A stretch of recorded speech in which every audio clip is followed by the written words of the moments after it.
Man, I must say I'm disappointed and surprised that nobody has mentioned how Kendrick's Watch the Party Die is in direct correlation to the Haitian Revolution. I was the only one that made mention of the Haitian Revolution that I've seen, but it was in an 18-minute video, so I need to break it down. So why is Kendrick's release, which is Untitled, but the working title, Watch the Party Die, why is it so directly tied to the Haitian Revolution, and why is that the most relevant point to bring away from this song? Because if you understand it from that perspective, you see how many topics he's actually touching in this song. Watch the Party Die is a boulder being dropped in a body of water, and the ripples extend past many topics. First off, the Haitian Revolution was the first and the most successful slave rebellion in history. It started in 1791. Now, Haiti was a very, very special place. It was responsible for 60% of the entire world's coffee and 50% of the entire world's sugar. 90% of the people on that island were enslaved, which was about 400,000 people. The social hierarchy was the Grand Blancs, which were white slave owners, then the Petit Blancs, which were the working class. Then you had some free black folks who were plantation owners as well. Now, the Petit Blancs did not like the Grand Blancs because they thought they was hot shit and better than everybody, but they knew, hey, at least I ain't one of them free black people. They don't have the same rights as us. They not like us is what they thought, but they was doing the white version, which is not the right version. But the enslaved people of the island made them very, very rich. Now, people love to give voodoo a bad rap, even though it's monotheistic and a well-versed religion. Them slave owners knew to respect it because they had muzzles with spikes for the tongue. The women were known to have certain spells and rituals that they would say, and these slave owners, some of them would be dropping like flies. You don't have to believe me. Look it up. It's documented in multiple places. Some of y'all will believe Jesus walked on water. You'll believe that pyramids were built by aliens. You'll believe in the power of manifestation, but you'll delegitimize the spiritual power of a religion passed down from generations of knowledgeable elders. Can't use an amalgamation of words to have a physiological response. Like I said, you don't got to believe it for the other stuff to be true and so hard and heavy hitting. We snowballing, we gathering steam, y'all. So check this out. During that time, it was the Enlightenment period. Equality was being thrown around. People were starting to understand that rhetoric. Conditions and punishments of slavery were so harsh. So one night, Boukman Dutty and Cecile Fatiman, I could be butchering those names, but look them up. A man and a woman. Cecile's a spiritual leader. They gather all of the enslaved folks together to talk about, yo, this is trash. We need to stop this from being an economy and stop all operations. And they burnt everything within a week. They were giving speeches to the enslaved representatives of the plantations and said, yo, it's time to get busy. It's time to watch the party die. They said, yeah, let's get them whacked and disqualified. Let's burn everything so much to where they can't use this anymore. This is not a place of operation where slavery and inequality and injustice will flourish. Burn it all to the ground. Watch the party die. And what does the French media start to publish in their papers?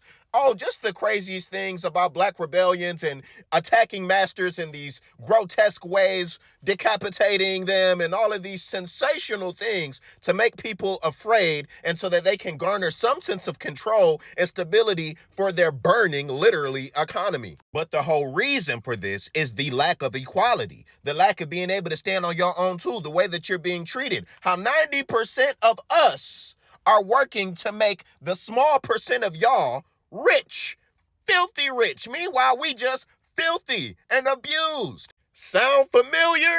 These French folks, they fled to Jamaica, the United States, New Orleans, you feel me? Scared as they should be. So the French, they send troops over to try to calm all this down, but they can't stop any of these rebellions. They were also fighting the English and the Spanish. In comes Toussaint Louverture. I'm not doing his name right, but Toussaint, he comes in, revolutionary leader of Haiti right now, right?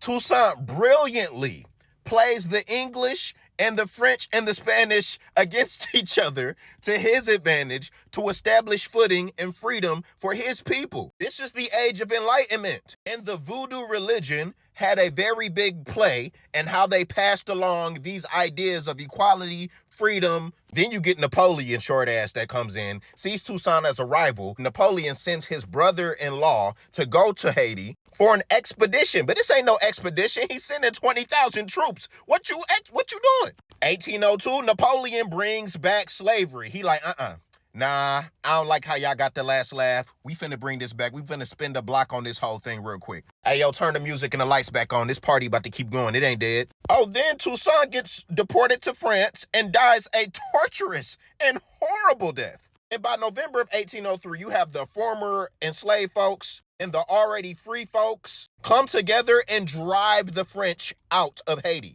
January 1804, they declare independence. They got the Constitution drafted up in 1805. Then they got their own black leader in 1806, which was actually one of Toussaint Louverture's lieutenants, who was the first ruler of an independent Haiti. But he was assassinated in 1806. Are you surprised? France would not recognize Haitian independence, and various leaders were like just trying to parlay, trying to negotiate with the French government. Hey, can you recognize our freedom? Can you let us go and just let us build in peace? Then Charles X in France says to Haiti, if y'all can pay us 150 million francs, then we can recognize your little freedom or whatever. That was in 1825. So they're forced to take out all these loans with all this interest, and they didn't finish paying it back, y'all, till 1947. This was their punishment. This was their punishment for daring to rebel, for stopping the party and watching it die, for disrupting their economy and position in the world at a vulnerable time, and Haiti still hasn't been able to recover. The U.S. hands have been in their politics till this day,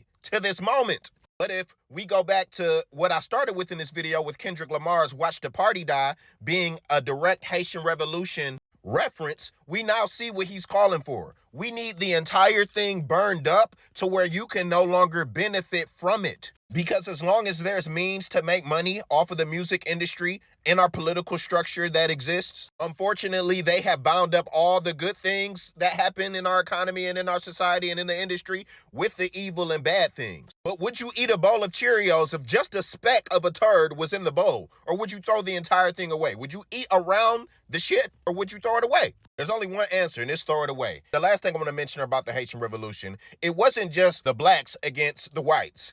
They were so radical, the enslaved Africans that decided to rebel, the Haitians on that island, that if you were a black person and you decided to stand in the way of progress, you would get whacked and disqualified too. You gonna die just like the party does. So that goes for any complicit celebrity that holds on to the economic empowerment of injustice. Meanwhile, the 90% of us don't get to enjoy that same benefit.